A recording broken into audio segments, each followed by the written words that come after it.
हरे कृष्णा। आज की वीडियो में हम जानेंगे करवा चौथ की व्रत की कथा। बहुत समय पहले की बात है। एक साहूकार के 7 बेटे और उनकी एक बहन करवा थी।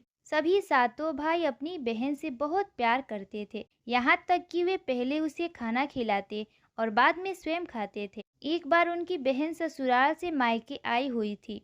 शाम को भाई जब अपना व्यापार व्यवसाय बंद कर घर आए तो देखा उनकी बहन बहुत व्याकुल थी। सभी भाई खाना खाने बैठ गए और अपनी बहन से भी खाने का आग्रह करने लगे, लेकिन बहन ने बताया कि उसका आज करवा चौथ का निर्जला व्रत है और वह खाना सिर्फ चंद्रमा को देखकर, उसे अर्घ्य देकर ही खा सकती है। क्योंकि चंद्रमा अभी तक नहीं निकला है, इसीलिए वह भूख प्यास से व्याकुल हो उठी है। सबसे छोटे भाई को अपनी बहन की हालत देखी नहीं जाती और वो दूर पीपल के पेड़ पर एक दीपक जलाकर चलने की ओट में रख देता है। दूर से देखने पर वह ऐसा प्रतीत होता है कि जैसे चतुर्थी का चांद उदित हो रहा हो। इसके बाद भाई अपनी बहन को बताता है कि चांद निकल आया है, तुम उसे अर्घ्य देने के बाद भोजन कर सकती हो। बहन खुशी के सारे सीढ़ियों पर चढ़कर चांद को देखती है, उसे अर्घ्य देकर खाना खाने बैठ जाती है। वह पहला टुकड़ा मुंह में डालती है तो उसे छींक आ जाती है, दूसरा टुकड़ा डालती है तो उसके बाल निकल आते हैं और जैसे ही तीसरा टुकड़ा मुंह में डालने की कोशिश करती है तो उसके पति की मृत्यु का समाचार उसे मिलता है। वह बौखला जाती है। उसकी भाभी उसे सच्चाई से अवगत कराती है कि उसके साथ ऐसा क्यों हुआ। करवा चौथ का व्रत गलत तरीके से टूटने के कारण देवता उससे नाराज हो गए हैं और उन्होंने ऐसा किया है।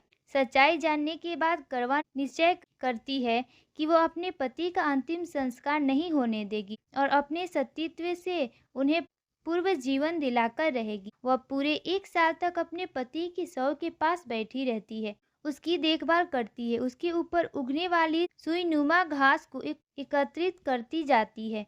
1 साल बाद फिर करवा चौथ का दिन आता है। उसकी सभी भाभियां करवा चौथ का व्रत रखती है। जब भाभियां उससे आशीर्वाद लेने आती है तो वह प्रत्येक भाभी से यम सुई ले लो, पिए सुई दे दो, मुझे भी अपनी जैसी सुहागिन बना दो, ऐसा आग्रह करती है। लेकिन हर बार भाभी उसे अगली भाभी से आग्रह करने का कह चली जाती है।